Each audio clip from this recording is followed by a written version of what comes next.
I'm looking at the games of Judith Polgar, and this one was requested by many of you. It was also on my list, so I'm delighted to look at it. It is just brilliant. It shows off Polgar's skills so well, her tactical imagination, her desire to seize the initiative at all costs. It's played in Buenos Aires in 1994 in a Sicilian-themed tournament to mark the 60th birthday of Lev Pologaevsky. We have Alexei Shirov playing white and Judith Polgar playing black. Polgar was 18 years old. Shirov was in his early 20s when this game was played, but I mean, both of them really making waves in the chess world. Polgar, even at the age of 18, incredibly experienced. Don't forget to like, comment, share, and subscribe, and do consider supporting us on Patreon or PayPal. So here we go. So as I said, it's a Sicilian-themed tournament. The players had to play the Sicilian, but for both Shirov and Polgar, that wasn't a problem. Both experts on, well, both sides of the Sicilian, white and black. And Shirov went g4 here against Polgar's, well, favourite Taimonov system. It's a strange kind of Kerry's attack because it looks as though the g-pawn is just kind of shooting into air, really. You know, it's not attacking the knight on f6. It's just not there. This was actually played, for the first time at the top level by Karpov against Kasparov in their 1995 World Championship match. So if Karpov's playing it, that gives a seal of approval. But it's the kind of move, of course, that Shirov is famous for. He does like advancing his g-pawn in many different situations.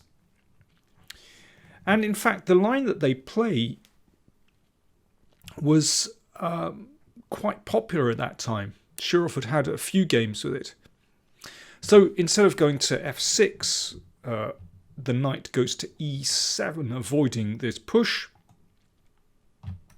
And now black wants to just exchange on d4 and bring the next knight to c6. Therefore, knight b3 is a very logical move.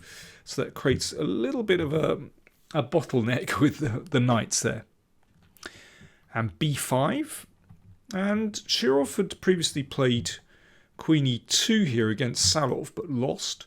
But he played f4, as he had done against Kasparov just a few weeks before this game. Bishop b7, the bishop comes to the long diagonal. That is a wonderful diagonal for the bishop in Sicilian, particularly when this e-pawn lacks a bit of support. That's crucial in this game. And here, many moves are possible. Polgar later suggested queen d2. Queen e2 is also possible. h4, bishop g2. But Shirov played queen f3.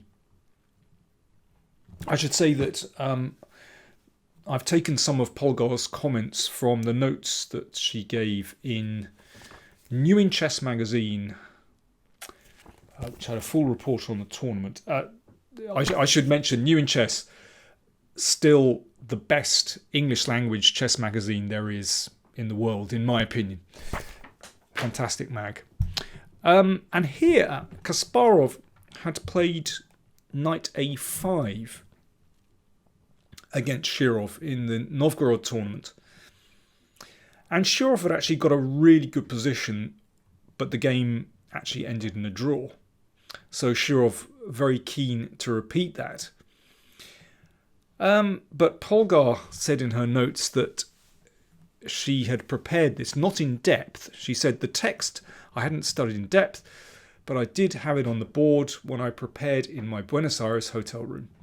So this was the move that she found when preparing. But remember, this is the days before computers. She found this on her own and, yeah, thought, well, looks like it's worth a shot. So this idea is seen now and again in Sicilians. The idea is to gain control over the e5 square. It's very well known in the Najdorf, for example. You know, I've often recommended this plan with h6 and then g5.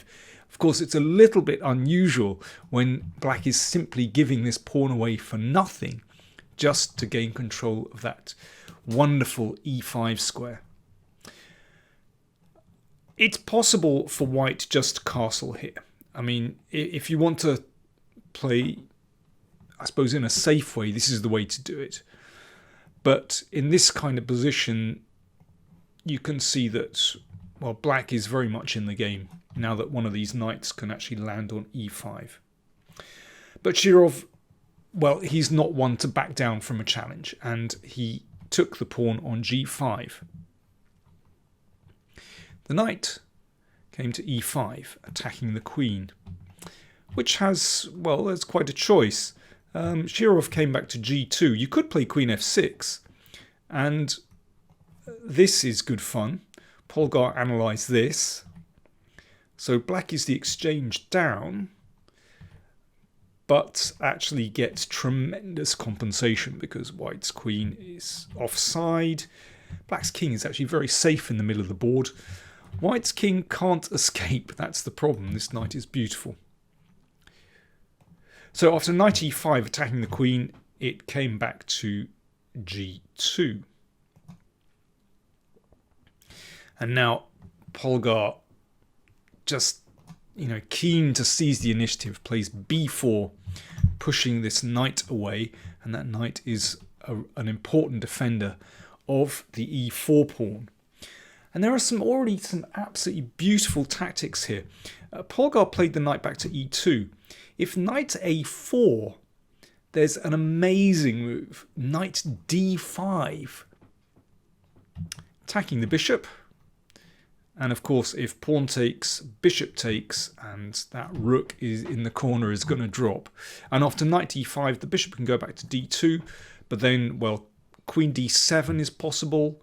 Attacking the knight to a rook c8 is also possible. Well, it's fun for black, basically. I love that move, knight d5. So b4 has just been played, attacking the knight, which came back to e2.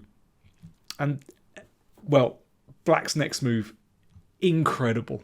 Absolutely incredible.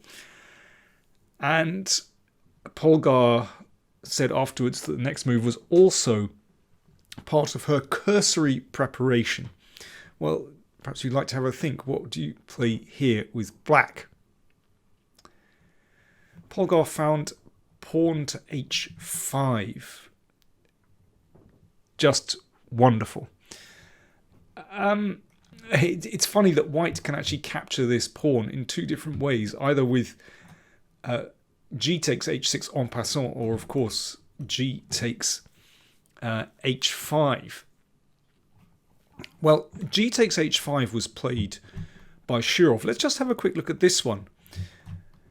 Well, Polgar said afterwards that her intention was simply to take back. And here she has decent compensation for the pawn because black controls so many dark squares on the king side. And there is still the possibility to attack down the c-file as well. But if we go back here, after g takes h6, in fact, there's another amazing move that black could play, and that's pawn to f5. I mean, I love this. Black has played g5, h5, and now f5, just to put even more pressure on this diagonal. And if that's taken, then knight takes f5, once again exploiting this pin, attacking the bishop, and, well, once again, black just has wonderful play in this position. Don't forget there's a potential check on h4 or a knight coming to h4 as well, and then into f3.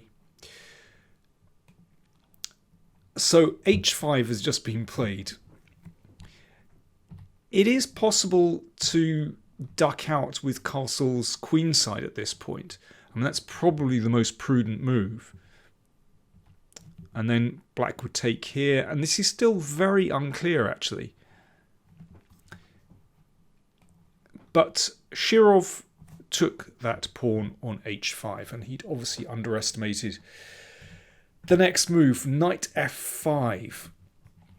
So using that pin, exploiting the pin, can't be taken, and the knight attacks the bishop, which now dropped back. You know, it would seem a typical Shirovian move to take the knight and sack the queen, but actually white doesn't have enough here. Rook c8 is decent for black, and you could also just play rook takes here and give that rook in the corner. So bishop attacked, bishop f2, and now the next incredible move from Polgar. Queen takes g5. Amazing stuff. If the queen is taken, knight f3. And let me see, what's the score? It's incredibly, black is still a pawn down, doesn't feel like it. But of course the e-pawn is about to drop, and then with such wonderful activity, and white's king still in the middle, and black's king very safe behind that beautiful wall of Sicilian pawns, my favourite when I play the Najdorf. Black is just, well, I would say almost winning that position. It's already extremely difficult for white. Shirov played knight a5. And the next incredible move by Polgar, knight e3. With the idea, queen takes queen, knight f3, checkmate. Well, as Bent Larsen was the legendary Danish grandmaster who was resident in Buenos Aires, he was the official commentator of the tournament, and he exclaimed, apparently, a checkmate for a game on TV. Yeah, it really is very special. You know, if you were trying to make something up, make a game up for a TV special, you couldn't have done better. If that's taken, then, well, the dark squares are so weak. And that's a slight problem. Queen d2 mate. So after knight e3, the queen is attacked. Queen g3. And now Polgar simply exchanged and took the rook in the corner. And then knight takes bishop. So white is the exchange down, but it's messy. But here there's a very important move for black. Pawn to b3. So that ensures that this knight is going to return to play. If a3, then the knight will come back into play via c2. So a takes b3, and so the knight gets back. And now actually it's pretty plain sailing for black. Basically because black controls that central dark square. And you know, that knight is also very poor, has nowhere to go. So yes, the knight on e5, this was the whole point behind playing the pawn to g5 to secure control of that wonderful central square for the knight. And Polgar duly wrapped up very efficiently. Knight here and knight d4. And now the next piece comes into e5. Another secure blockader. And the king lives very happily on e7. Again, typical of so many Sicilians, where this pawn on e6 just gives black's king such a safe position. And knight c6 was the final move of the game. Here, Shirov resigned. Well, once the bishops are exchanged, then black is on the road to victory. Not difficult. I mean, you can see that white's minor pieces are really poor here. They just can't get in the game. And once the bishops are exchanged, then the rooks will be able to attack as well. So, for example, here, rook c8. This one isn't very difficult at all. And the king is about to be cut to pieces. So yeah, I think after knight c6, Shirov was absolutely right to resign. Well, this is just incredible. Starting off with that move g5, followed up by that move h5, and there could have even been an f5 as well. And yeah, just crowned with that lovely move, knight e3, and even a checkmate in the middle of the board. Absolutely brilliant. Polgar at her best. Actually, if you look at the games between Shirov and Polgar, they've produced some incredible, such fantastical games in their career. I think they really do bring out the best in each other. Anyway, thanks for watching.